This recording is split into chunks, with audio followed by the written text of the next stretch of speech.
Muy buenos días a todos los estudiantes del curso de literatura de tercer grado, siendo hoy 26 de mayo del 2021, a las 10:40 iniciamos esta primera sesión. Vamos a dar una pequeña pauta para que los estudiantes vayan ingresando ya a la plataforma y estamos ubicados en lo que es el tema. Y es que estamos ubicados en la literatura de la colonia.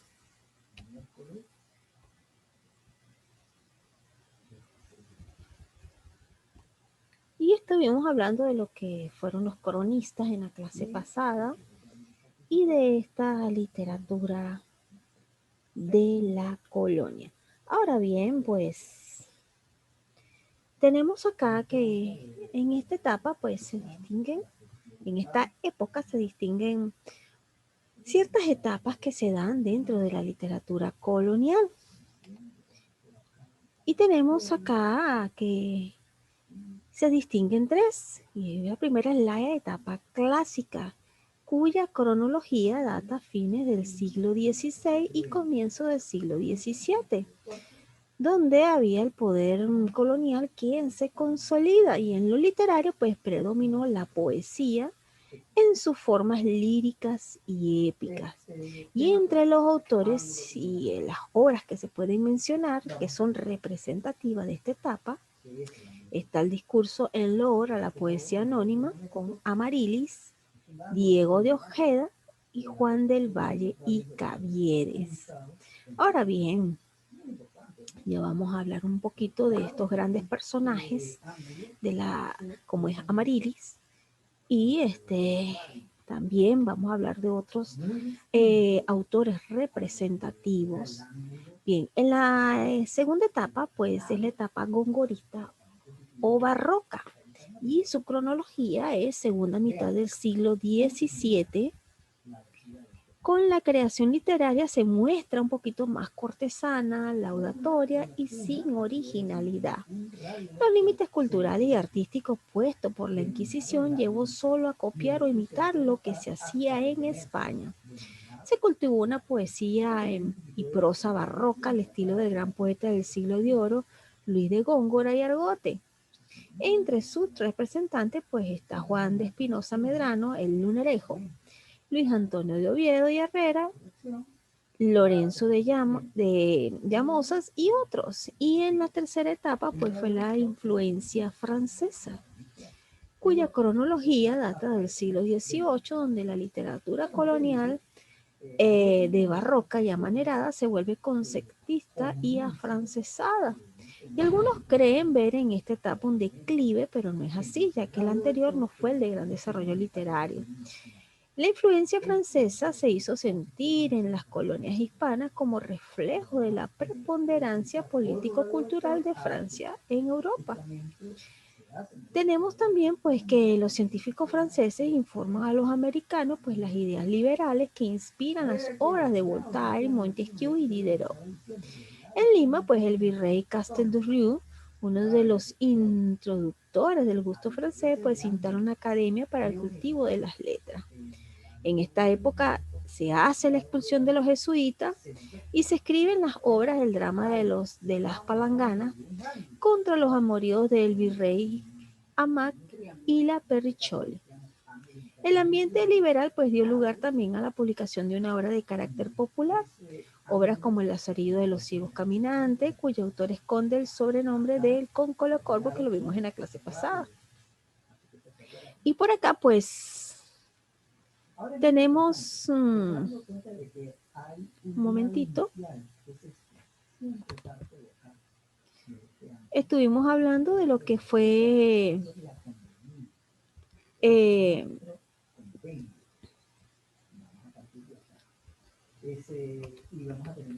estuvimos hablando de lo que es el estilo barroco, y entramos a lo que es la literatura de la emancipación. Pues en esta literatura, pues que estamos en la misma etapa colonial,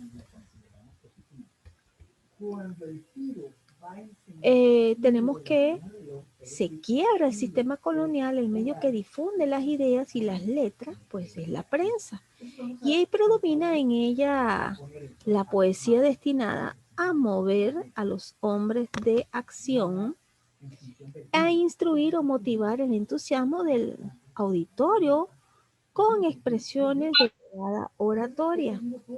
Ahora bien, la poesía de la emancipación pues centra su temática en la política, por lo tanto sus temas son homenajes patrióticos, el paisaje americano y el indio, y este se desarrolla en odas, himnos heroicos, epigramas, fábulas, es decir, un modelo neoclásico. Y entre las características de este tipo de literatura pues aflora la propaganda clandestina, por la actividad de los criollos limeños. Surge el patriotismo peruano con sentido solidario y unificador de toda su historia.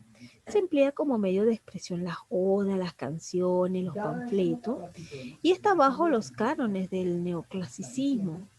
Es una literatura en la que lo americano se impone muy fácilmente y dentro de esta literatura de emancipación pues tenemos a Mariano Melgar, y Mariano Melgar, pues, nació en Arequipa y era procedente de una modesta familia. Hay indicios para afirmar la precocidad del poeta. A los 4 años, pues sabe leer. ¿Qué niño de los 4 años sabe leer tan rápido? ¡Wow! A los 9 ya dominaba el latín y sus estudios los realiza en el convento de San Francisco y a los 17 años ingresa al semanario de San Jerónimo. A los 20 años dicta paralelamente a sus estudios y frecuenta las tertulias literarias. A mediados de ese año viaja a Lima para estudiar Derecho, en donde tuvo contacto con las ideas liberales. Al cabo de pocos meses regresa a Arequipa. En 1814 se enrola en el ejército de Pumacagua. La rebelión fracasa y Melgar es tomado prisionero y finalmente fusilado. Uy, qué vida tan corta, ¿no? Pero fue fructífera porque dejó un gran legado y entre sus obras, pues Melgar fue un auténtico romántico, tanto en su vida como en sus obras. Compuso elegías en honor a Silvia, odas y fábulas como al Conde de la Vista Florida, a la Libertad, al Cantero y el Asno, traducción de Virgilio, Horacio, Virgilio. Y por acá pues tenemos dentro de esta literatura de emancipación pues el Yarabi, y es que proviene del arqui, una poesía o cantar en quechua que expresa el amor doliente, es decir, es el canto de la nostalgia, la concordia, el lamento por el amor contrariado, y el Yarabi melgariano pues recoge esa temática para expresar el amor inconstante, el dolor por la ausencia de la amada, y es que Mariano Melgar se caracterizó por ser un romántico empedernido. Entonces, por acá pues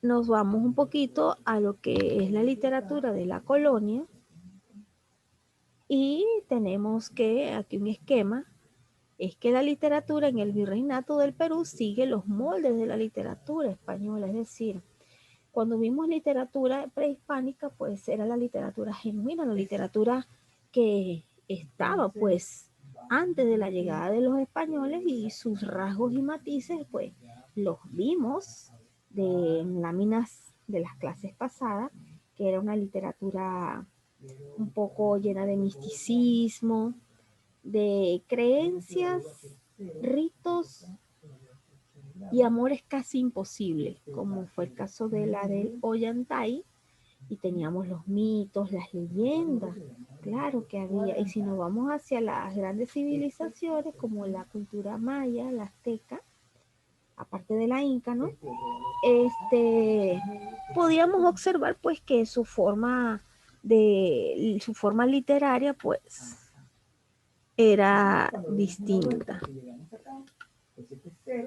Ahora bien,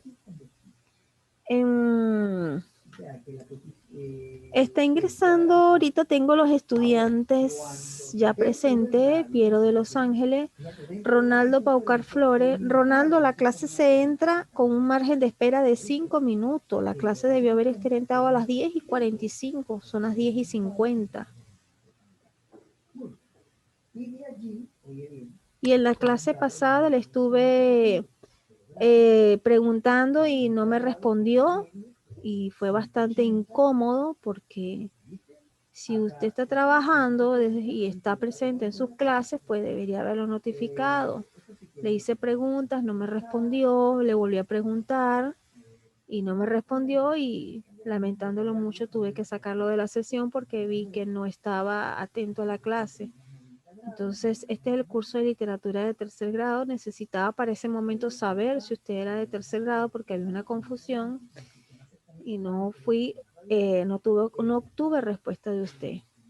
Entonces a la clase se entra hasta las 10:45. Entonces tenga más cuidado para ingresar a las clases. Lo único que pido, por favor. Entonces, dentro de este periodo de la literatura de la colonia, pues surgen 3 periodos que los leí en láminas anteriores de nuestro libro. Pero aquí en esta láminas, pues podemos observar la distinción de estos periodos. Y por acá, pues, tenemos el periodo clásico, que este periodo clásico va desde el siglo XVI hasta el XVII. Y este periodo es el reflejo del primer renacimiento español, que tiene como figuras a Garcilaso de la Vega y Fray Luis de León. Me encanta Fray Luis de León porque él tiene una obra que cuando la leo en clase, pues me hace llevar a un lugar hermoso y precioso donde siento el descanso y mi cuerpo se relaja, como lo es Oda a la vida retirada, esa vida donde las personas que viven en la ciudad pueden entenderla. El estrés de vivir en la ciudad, el ruido, el día a día.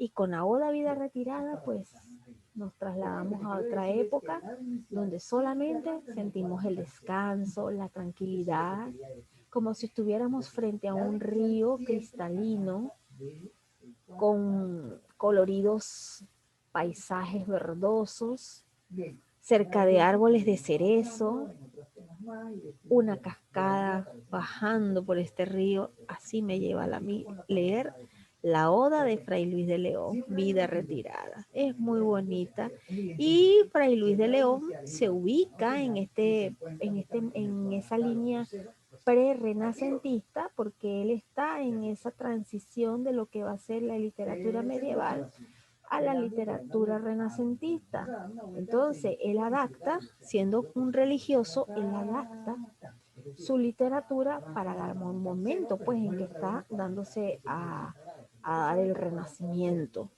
Entonces ya su literatura, aunque tiene matices religiosas, también habla de la vida, del hombre, de la naturaleza, que era lo que él también estaba en parte de lo que era el despertar renacentista. Para el segundo periodo, pues es la segunda mitad del siglo XVII, pues en este periodo era un periodo culterano o barroco de la literatura en el Perú y está marcado por la influencia de Luis de Góngora y Argote y Francisco Quevedo. Entonces, aquí va cambiando un poquito la cosa, ¿no? Ya nos vamos adentrando a lo que es la literatura colonial. Y en el periodo neoclásico, que data del siglo XVIII en adelante, pues en este periodo de afrancesamiento, las ideas de la ilustración llegan con el enciclopedismo a los españoles, americanos y criollos, quienes se nutren de nuevas ideas y data con lo que es lo que son los descubrimientos acá, lo que es las independencias.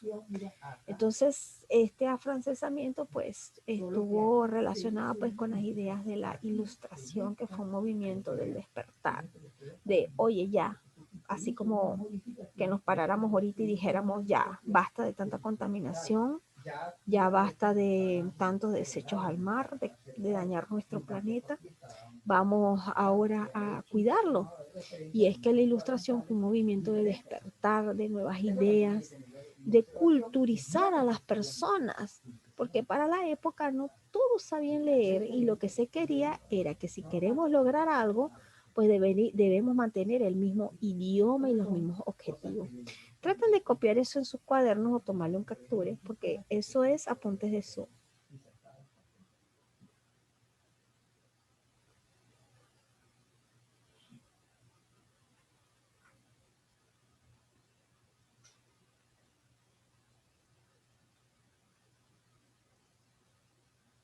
Y estamos dentro de lo que es, mientras están copiando, estamos ya ubicados en lo que corresponde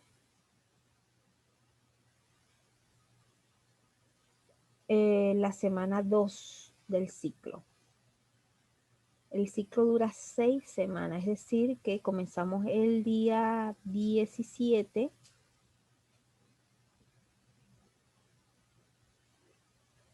Es decir, que el día 26, corrijo, que el día 24 deberíamos estar teniendo nuestro examen final, aproximadamente. Entonces, 24 de junio. Entonces, estamos en la semana 2 y yo les voy a indicando qué semana estamos trabajando para que lo tengan presente. Para que lo tengan presente. Recuerden que no es solo asistir a clase y ya, bien bonito, es participación cuando se lo solicite y es hacer su examen y entregar sus actividades domiciliarias, porque de nada sirve que usted ingrese a clase, pero no participa, presentó el examen y no entregó apuntes, pues ya usted está completamente jalado. Y he tenido casos así de estudiantes que entran, presentan, pero no aprueban porque no envían sus contenidos, entonces no se hace nada.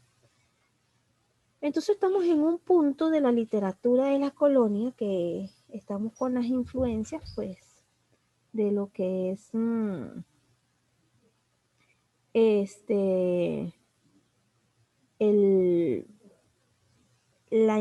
que es la literatura española, pues, esa adopción que tuvimos acá.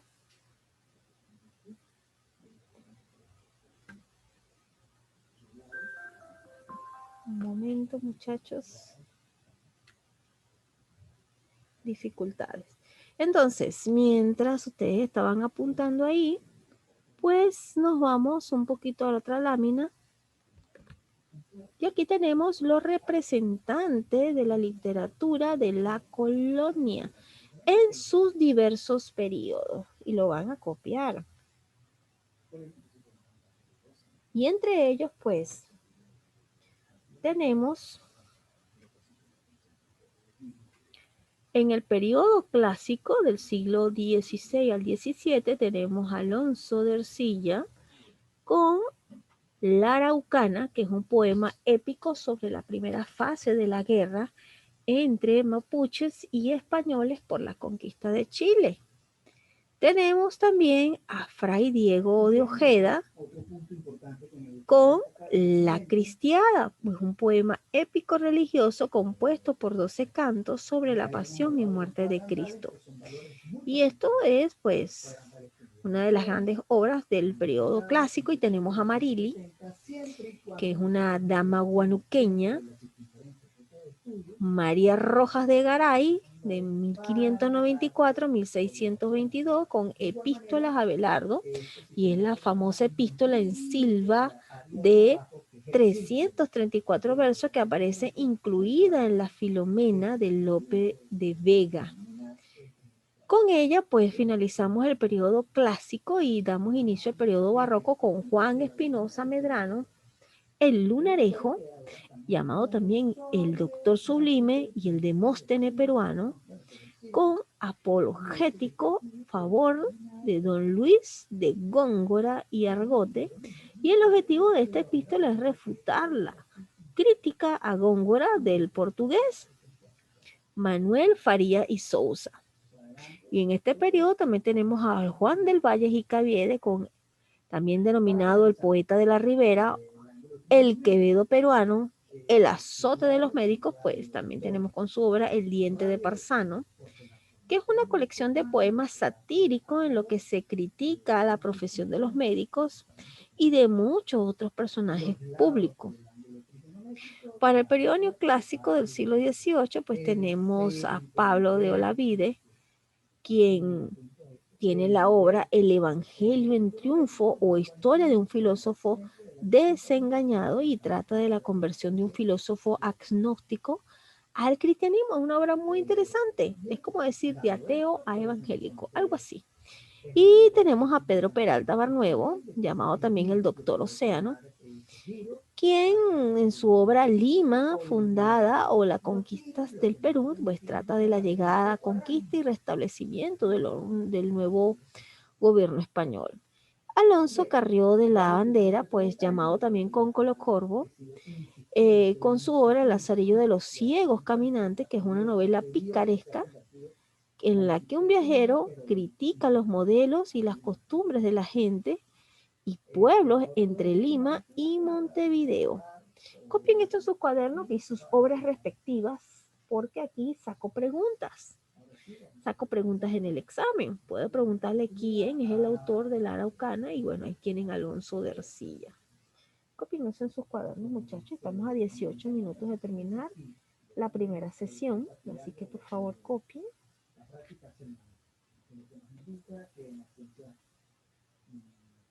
Sí, en la ciencia tenemos un sistema de aprendizaje milenario.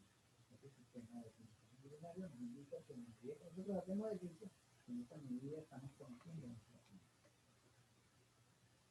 Para ello, pues, en esta oportunidad hemos seleccionado en la página 12 de nuestra separada la pregunta 1. En el gráfico hallará X en función de los otros ángulos trigonométricos. Esto es muy interesante, ¿no? Entonces, el gráfico, vamos a empezar a observar rapidito para que tú te das cuenta. Te indico los giros. Estos giros, lo que te están dando aquí de información es que este ángulo, pues mira, es contra, es antihorario, de manera que su giro es positivo. Y esto, bueno, aquí lo puedes apreciar, ¿eh? Este es positivo, mira, pero este es positivo acá. Este es antihorario, entonces su giro hace que, como su giro es negativo, el valor del ángulo es negativo. Bien, y mientras copias allí, pues toma siempre en consideración pues los apuntes que se te suministran, pues son apuntes de clase, apuntes necesarios para que cuando tengas el examen final puedas tener el apoyo allí en tus apuntes. Ahora bien, entre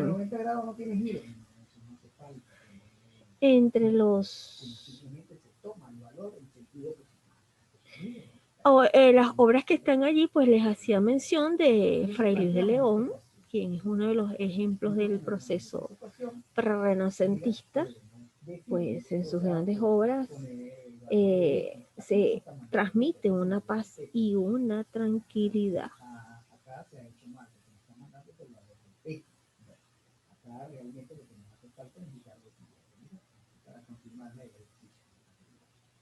Ponemos etiqueta menos 90 grados. 90 grados y de esta manera hemos conseguido el valor. Entonces, no te olvides que la solución sería, me está mandando a buscar el valor de X. Ajá, el valor de X justo con los datos que tengo disponibles. Tengo disponible Z. Y por acá, pues, mientras copian, porque tienen que tener esto en sus apuntes, de ahí saco preguntas para el examen, te voy a dar un ligero resumen de una de las grandes obras que están allí tituladas Y en ella pues podrás comprender un poquitico lo que es la trama que se presenta dentro de esta obra. Y es que Diente del Parsano, que es una obra de Juan del Valle y Caviedes, un momentito muchachos, que tengo cierta inestabilidad por acá.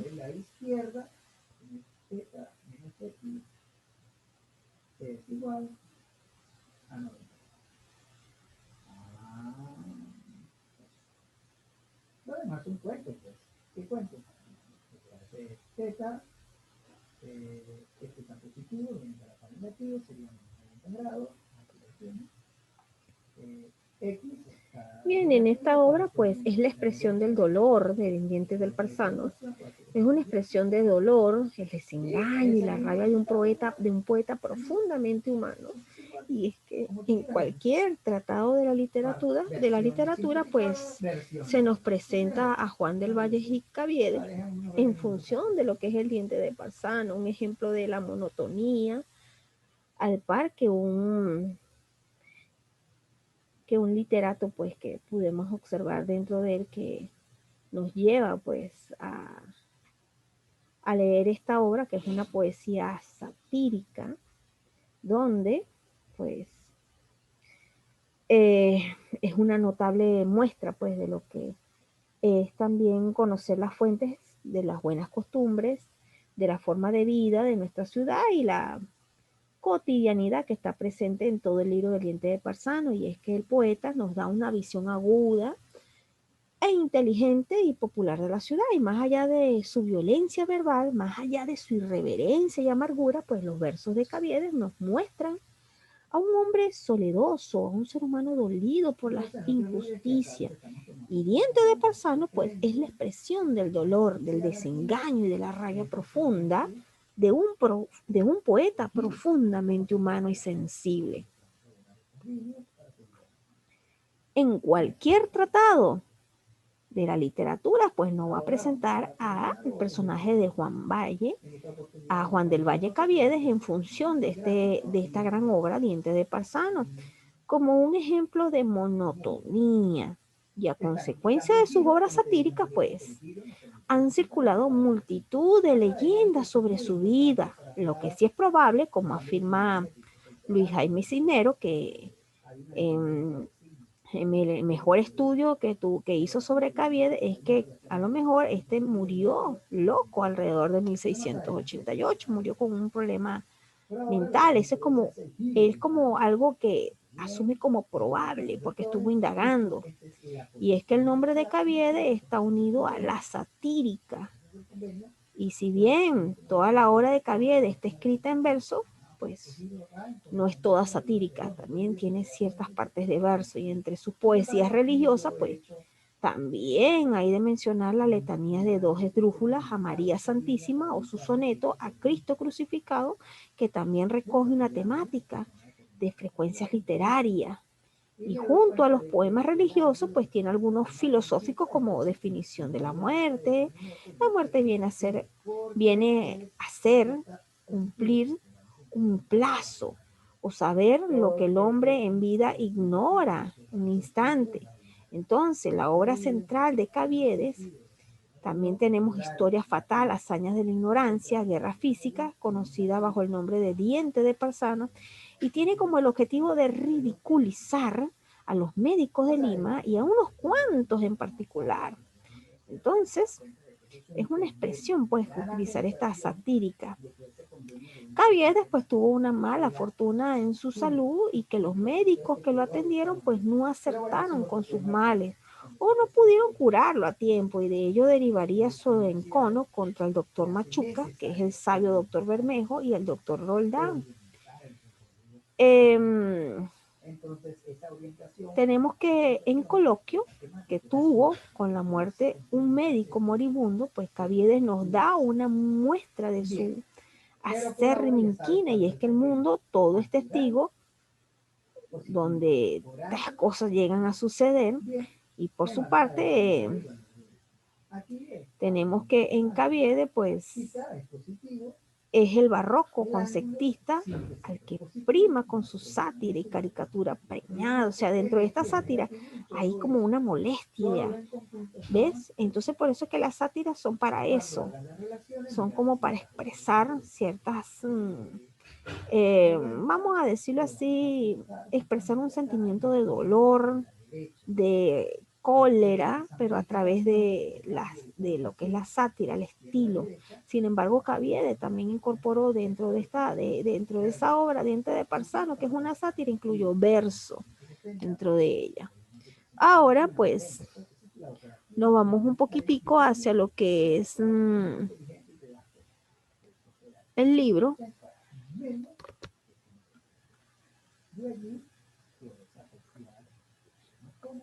Y entre las principales obras que es de la literatura de la colonia, tenemos escritores más connotados y entre ellos tenemos al Inca Garcilaso de la Vega, que lo vimos en la clase pasada, como el autor de la obra Los Comentarios Reales de los Incas. Y es que el Inca Garcilaso de la Vega tenía algo que lo ataba a estudiar o a conocer más a los incas. Y es que en su sangre había algo de inca. Tenemos a Felipe Guamán Poma de Ayala, con autor de la Nueva Crónica y Buen Gobierno, a Diego de Ojeda, con autor de La Cristiana, a Marilis, autora de Epístolas a Abelardo, a Juan del Valle, autor de Diente del Parsano, Juan Espinosa y Medrano, autor de Apologético en favor de Luis Góngora, a Pedro Peralta y Barnuevo, destaca su poema con Lima fundada, y con Colocorvo con El Lazarillo de Ciegos Caminantes. Como parte interesante, pues tenemos a una mujer que para la época, bueno, usted más que nadie debería saber que no era muy bien visto y no era muy reconocida la actitud o el papel de la mujer en la sociedad. Y es que Amariles fue considerada la mejor poetisa del virreinato. Ahora con Amarilis, pues, de ella vamos a tener algunos datos interesantes de esta poetisa anónima peruana de fines del siglo XVI. Se cree que Amarilis nació en Huánuco.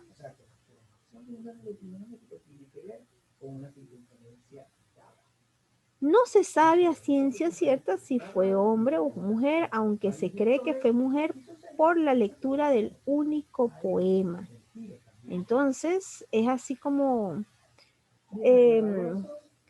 ahorita vamos a tener una breve descripción de esta poetisa, porque por sus obras se cree que fue mujer, pues. Entonces, sobre su vida, pues no hay mucho detalle, tan solo se desprenden datos de análisis de obra, donde afirma ser monja, y es que era admiradora de la obra de Félix López de Vega, a quien envió su poema Epístola a Bernardo. Y esta fue publicada en el año de 1622 en La Filomena, obra de Lope Vega. Desde el punto de vista formal, su poema reposa, pues,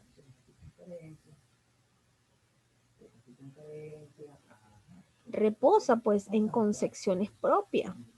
Y Amarilis, como se le conocía, es una de las representantes más importantes de la literatura del virreinato. Pero hay una hipótesis de identidad con Amarilis, y es que según Guillermo Loman Vilena, su nombre verdadero era María de Rojas y Garay. Con certeza, un momentito,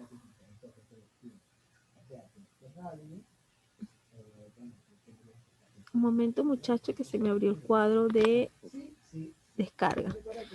Con certeza, pues se debe afirmar la teoría de Longman debido a sus fundamentos biográficos, así como tomado en cuenta la Epístola a Bernardo. Según era huérfana y provenía de dos familias inquisidoras ilustres que fundaron la ciudad de León, antiguo nombre de Huánuco. Fue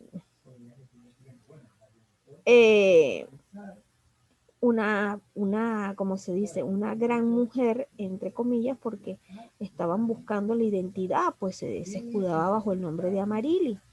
Entonces, como parte de su bibliografía, pues tenemos que ella provenía pues de estas familias bien grandes. Se ha de suponer que ella falleció en 1622, poco antes de que llegara al Perú las primeras copias de Filomena de Lope Vega. Y por acá pues permítanme mostrarle algo sobre Amarilis.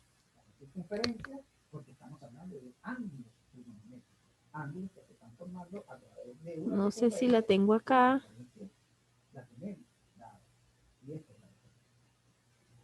No, no la tengo en estas láminas. No la tengo en estas láminas. Pero sí, pues ella fue considerada pues la mejor poetisa durante el virreinato. Por su parte, Juan del Valle y Caviedes reacciona contra el gongorismo imperante y Juan Espinosa y Medrano, pues considerada la obra más meritoria de la literatura colonial como apologético en favor de Luis Góngora. Entonces, en las fases o periodos de esta literatura colonial, pues tenemos que durante todo este tiempo los literatos coloniales imitaron a las corrientes literarias presentes en España, y entre ellas tenemos pues el clasicismo, que tenía inspiración en los griegos y romanos, quienes buscaban el ideal de belleza y perfección que buscaban los hombres de esa época. ¿Quiénes eran esos hombres representantes del clasicismo? Amarilis, Clarinda, Diego de Ojeda, Diego Mejía de Fernán-Gil. Por su parte, pues en el barroco fue una producción con un estilo de recarga, pues las producciones con muchos recursos literarios se dieron dentro de esta fase. Se le dio más importancia a la lírica y los poemas escritos en esa época, pues poseen muchos recursos estilísticos, y entre sus representantes pues está Juan de Espinosa y Medrano y Juan del Valle y Caviedes. Y en el neoclasicismo pues tenemos como representante a Pedro Peralta Ibarnuevo, a Pablo de Olavide, a Alonso Carrió de la Bandera y a José Joaquín de Olmedo. Entonces, con respecto a los representantes del clasicismo, pues Amarilis, como se lo señalé en breves minutos, que de ella no se estaba muy bien seguro de su identidad, hasta se llegó a pensar que era hombre, pero por sus escritos pues se dedujo que era mujer. Ahora bien, estamos a 2 minutos de terminar esta sesión de clase, por lo que te invito a que cuando ocurra la desconexión te conectes a la segunda parte de literatura de tercer grado. Entonces, Amarilis fue una poeta peruana, se presume que nació en Huánuco, cuyo verdadero nombre se desconoce. Sin embargo, como les hice saber, un investigador, pues, dio con su identidad, aparentemente ha de llamarse María de Rojas y Garay. Entonces, ella compuso la epístola a Abelardo, dirigida a Lope de Vega y publicada por este en su Filomena en 1621. Dicha epístola está compuesta en sílabas con un total de 335 versos, a través de los cuales la autora declara a Lope Vega su amor platónico. Por eso es que a partir de aquí, de estas epístolas, se presume que Amarilis era una mujer. Ahora bien, los invito a desconectarse y solicitar conexión a la segunda parte de literatura de tercer grado.